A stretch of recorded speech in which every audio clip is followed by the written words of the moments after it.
Bonjour, mourir pour vivre. Nous avons vu dans nos dernières méditations les 5 lois qui gouvernent la vie du Fils de Dieu dans l'incarnation pour accomplir notre rédemption. Je vais le rappeler, c'est important, c'est capital. Loi numéro 1, Jean chapitre 4, c'est la loi de l'adoration en esprit et en vérité. Loi numéro 2, Jean chapitre 5, c'est la loi de la dépendance. Loi numéro 3, Jean chapitre 6, la loi de la nourriture. Loi numéro 4, Jean 8, la loi de la lumière. Loi numéro 5, Jean 10, c'est la loi du bon berger, c'est la loi de la conduite. Maintenant, nous allons voir la loi numéro 6, c'est mourir pour vivre. Et pour illustrer ça, nous allons prendre une image que Jésus lui-même a donnée dans Jean chapitre 12. Nous lisons le texte. Jésus dit, en vérité, je vous le dis, si le grain de blé qui tombe à terre ne meurt, il reste seul. Mais s'il meurt, il porte beaucoup de fruits. Jésus a énoncé cette loi en utilisant cette image-là, un jour où des Grecs sont venus de très loin pour voir Jésus. Parce que sa renommée s'étendait dans tout l'Asie mineure. Ils sont venus à Jérusalem, ils ont tout vu dans le temple. Ils ont vu les festivités, ils ont vu les sacrifices, ils ont vu les habillements des prêtres, ils ont tout vu. Mais ils étaient déçus parce qu'ils n'ont pas vu ce qu'ils venaient pour voir qui. Ils n'ont pas vu Jésus. Alors, ils ont été voir Philippe. Ils ont dit à Philippe, écoute, on ne peut pas rentrer chez nous sans qu'on ait vu Jésus. Philippe a été voir André.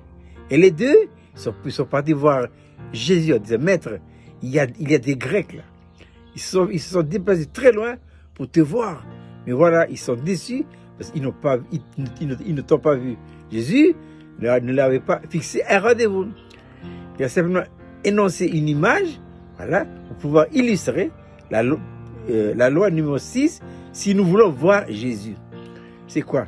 Il a pris l'exemple du grain de blé.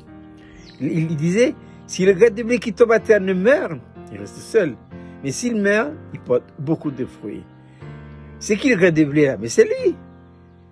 Pour le voir, il faut qu'il meure. Et en mourant, cette petite graine au départ, c'est démultiplié. Et le fait de cette démultiplication a permis que les gens peuvent le voir où? En vous et en moi, si nous sommes réellement nés de nouveau. Alors maintenant, comment